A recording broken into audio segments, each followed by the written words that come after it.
बिस्मिल्लाहिर्रहमानिर्रहीम अस्सलाम वालेकुम। मैं शकील मलिक आपकी खिदमत में हाजिर हूँ।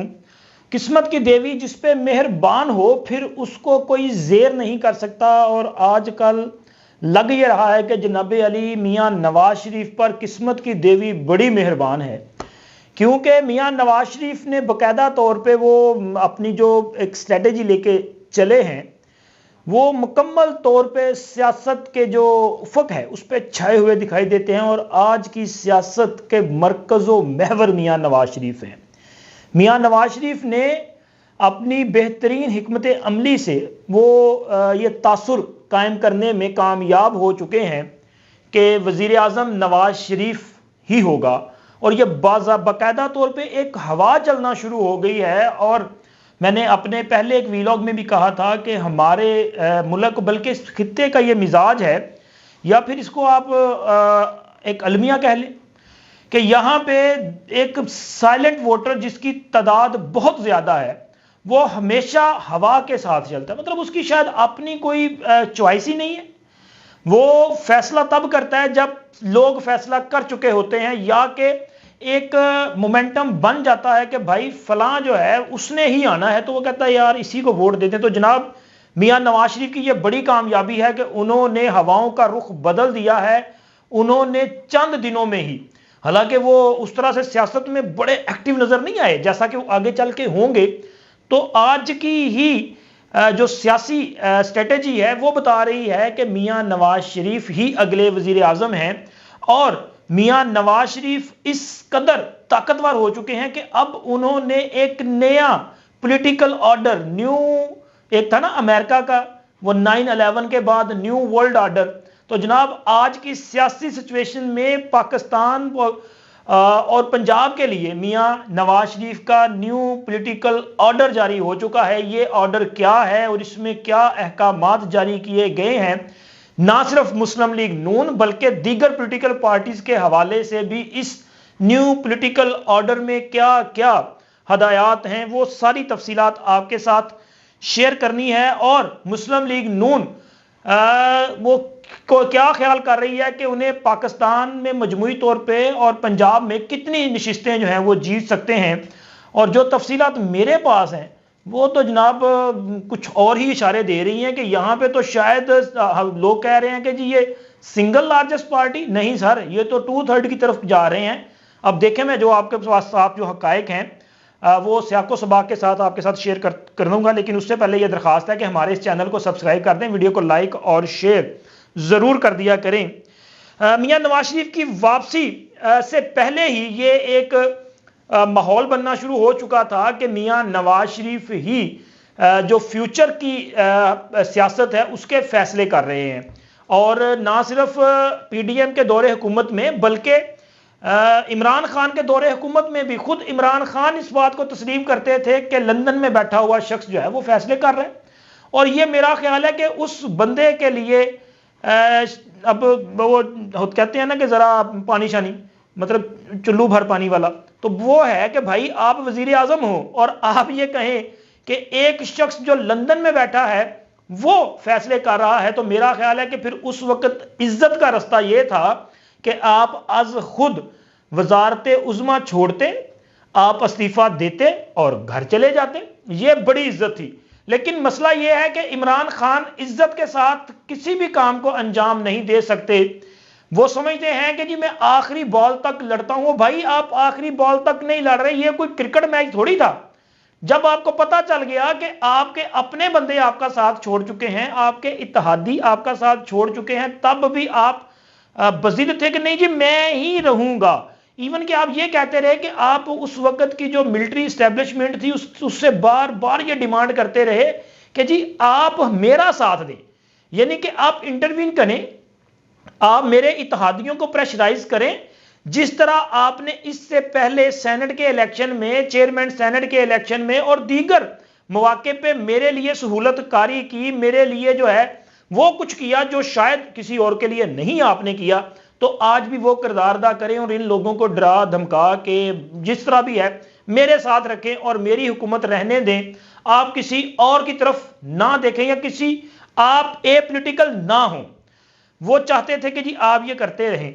अब इमरान खान साहब जिनकी ये ख्वाहिश थी और जाना नहीं था, हालांकि इनके पास उस वक्त भी ऑप्शन था कि यार आप इज्जत से चले जाते, और सियासत में पेशेंस जरूरी है भाई, सब्र बर्दाश्त तो दिखाओ ना।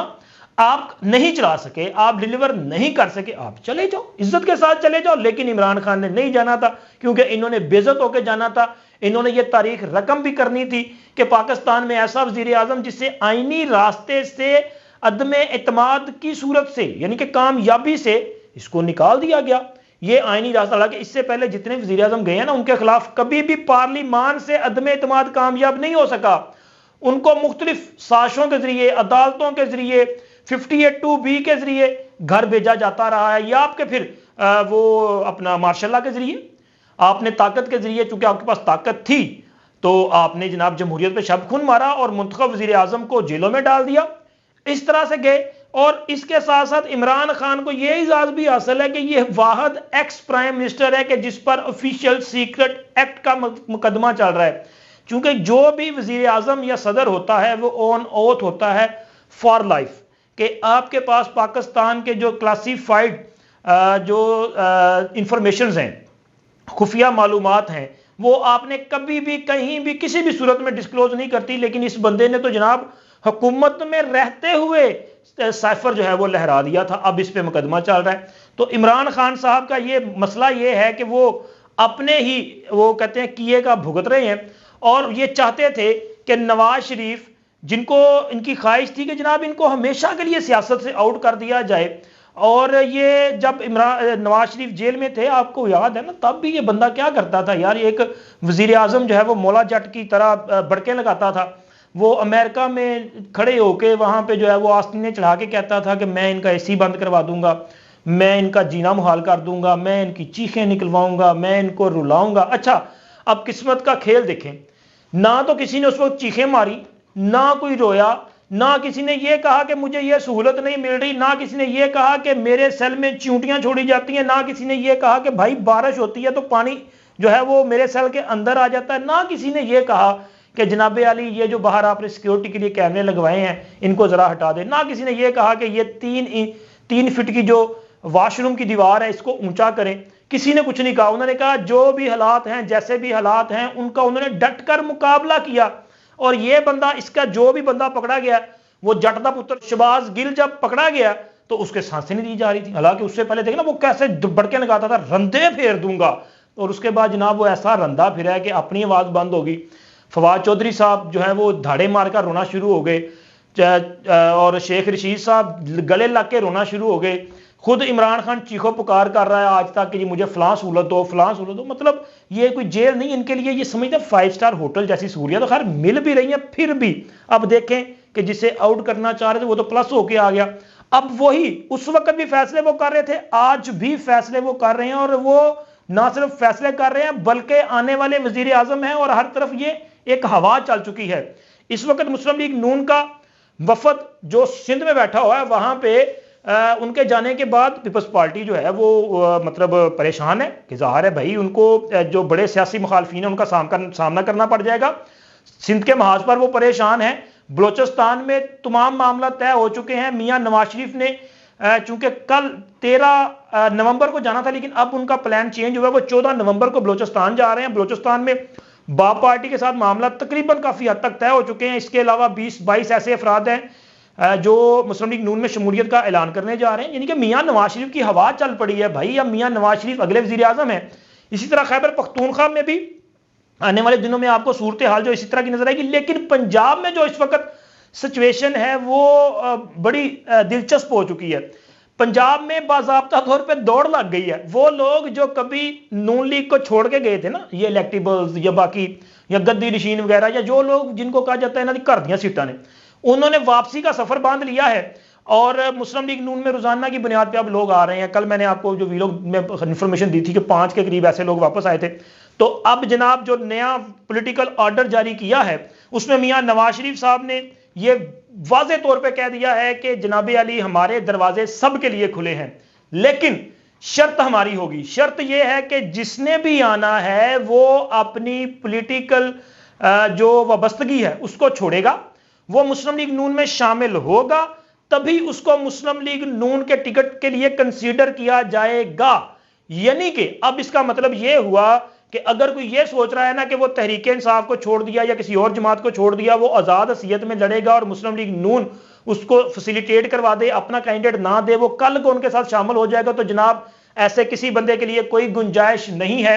आपको जब मुस्लिम लीग नून में गैर मशरूत शमूलियत इख्तियार करनी पड़ेगी, आपको टिकट के लिए फॉर्म देना पड़ेगा, अप्लाई करना पड़ेगा।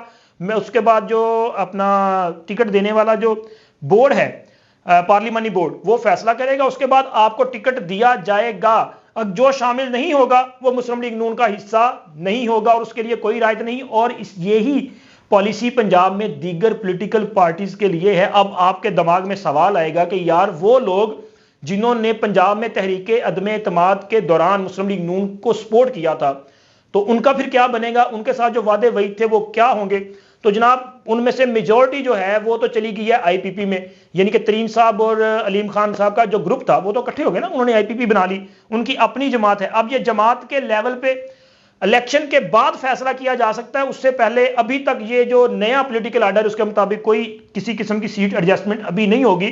लेकिन काफ लीग के लिए मियां नवाज शरीफ साहब ने स्पेसिफिकली ये कहा है कि इस वक्त काफ लीग जो है वो ज़ाहिर है वो दो हिस्सों में तकसीम है। एक हिस्सा चौधरी परवेज की सूरत में पहले ही निकल चुका है, दूसरा चौधरी शुजात साहब का है। तो वो बड़े एहतराम के साथ उनको ये कहा गया है कि चौधरी साहब आप अपनी ये दुकान बंद करें काफ लीग की और आप बाज़ाब्ता तौर पे नून लीग में शामिल हो जाएं, तो आपके बेटों को भी और तारिक बशीर चीमा साहब और दीगर जो आपके लोग हैं जो पार्लियामान का हिस्सा थे उनको अकोमोडेट कर लिया जाएगा। लेकिन अगर आप नून लीग में शामिल नहीं होते तो फिर इस पॉलिसी के मुताबिक आपके साथ सीट एडजस्टमेंट के हवाले से किसी किस्म की कोई कमिटमेंट नहीं की जा सकती। और अब चौधरी शुजात हुसैन के पास यही ऑप्शन है कि वो नून लीग का हिस्सा बने, तो उनको अकोमोडेट किया जा सकता है। और जनाब अब मैं आपको बताता हूं कि मियां नवाज शरीफ की जो प्लानिंग है, ये 2/3 मेजॉरिटी जो है वो इसकी तरफ कैसे बढ़ रहे हैं कि जनाब एक रिपोर्ट है, उस रिपोर्ट के मुताबिक पंजाब की जो जनरल नशिस्तें हैं वो 141 हैं, जिनमें अब तक की मुख्तलिफ सर्वे के मुताबिक 90 के करीब नशिस्तें हैं जो मुस्लिम लीग नून जीत रही है। लेकिन मियां नवाज शरीफ चाहते हैं कि वो पंजाब में कम से कम 120 नशिस्तें जीतें, तो लिहाजा उन्होंने इलेक्टेबल्स के लिए दरवाजे खोले हैं कि जो भी मुस्लिम लीग नून में शामिल होना चाहता है उसके लिए जो है वेलकम करें और उनको शामिल करें। हालांकि इससे पहले पॉलिसी ये नहीं थी, वो पहले पिकेट वो कहते थे हम इस तरह नहीं करेंगे, ये लोग ब्लैकमेल करते हैं।